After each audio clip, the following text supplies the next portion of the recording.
But then came a Monday when all was not well. Nell sniffed the air, and she smelled the wrong smell.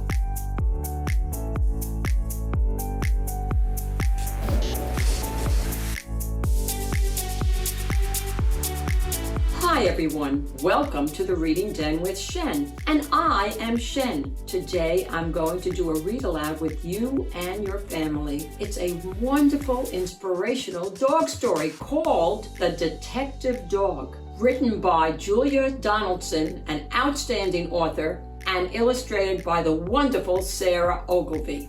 And today I want to give a special shout out to Rebecca from London, England. Wow! There once was a dog with a keen sense of smell. She was known far and wide as Detective Dog Nell. Sniff, sniff, sniff. Time after time, Nell the detective solved crime after crime. Who threw the hazelnuts down from the trees? Who took the honey away from the bees? Who left the poo on the new gravel path? How did the spider get into the bath? Sniff, sniff, sniff. With a wag of her tail, Nell the detective was hot on the trail. Nell shared her house with a person called Peter, a very nice child, though he could have been neater. And 6-year-old Peter was one of those boys who kept on misplacing his clothes and his toys. Sniff, sniff, sniff, nose to the ground. These are the things that Detective Dog found. The bus in the bowl, and the book in the bed, the sock in the sofa, the shoe in the shed, the tumble-down teddy, the bounce-away ball. Nell the detective discovered them all. Now, Nell did detection from Tuesday till Sunday, but did something totally different each Monday. She found Peter's bag, and she tracked down her lead, then set off for school, where she heard children read. The children loved reading their stories to Nell, and Nell loved to listen and also to smell. Sniff, sniff, sniff. Mixed in the air were Play-Doh and pudding and newly washed hair, the crusts in the trash, and the coats on the hooks. But the best smell of all was the smell of the books. Books about dinosaurs, books about knights, books about planets and meteorites, books about princes who turned into frogs, books about dragons, and books about dogs. But then came a Monday when all was not well. Nell sniffed the air, and she smelled the wrong smell.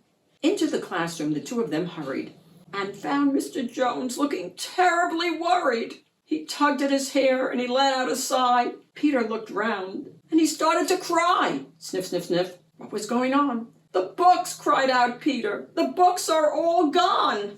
Nell gave a growl when she heard the bad news, but then started sniffing and searching for clues. Sniff, sniff, sniff. On the bookshelf, a cap. The thief must have dropped it, the terrible chap.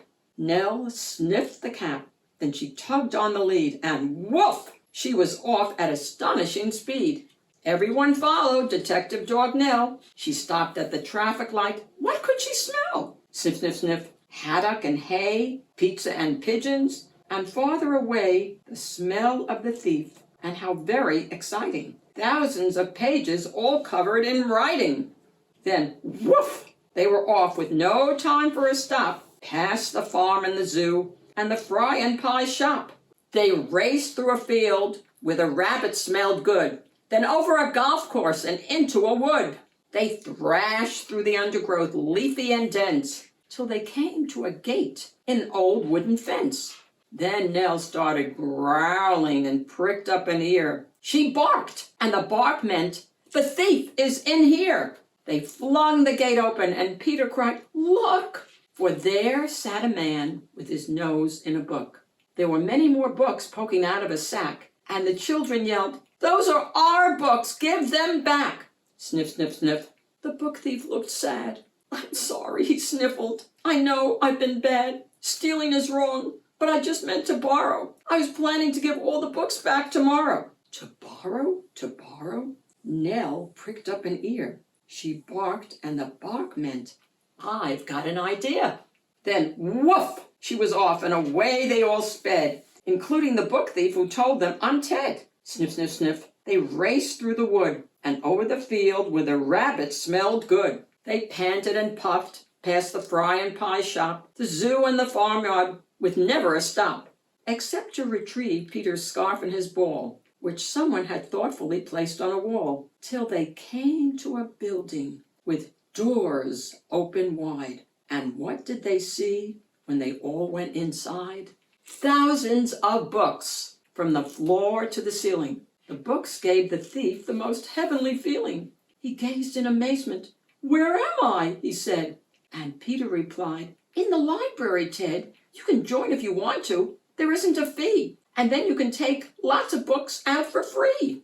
So Ted has a lovely new library card, and he sits reading books in his little backyard. And when it's a Monday, Detective Dog Nell visits the school with a wonderful smell. Sniff, sniff, sniff. With a faraway look, she smells and she listens to book after book. Books about dinosaurs, books about knights, books about planets and meteorites, books about princes who turn into frogs, books about dragons, and books about dogs. All the old books, and a new one as well. The story of daring Detective Dog Nell. The end. I love this book. Let me know in a comment what you thought. To visit the Reading Den with Shen and find out about other fabulous books, please subscribe. Thanks for hanging out with the Reading Den with Shen. I'm going to see you all soon again. Bye, everybody.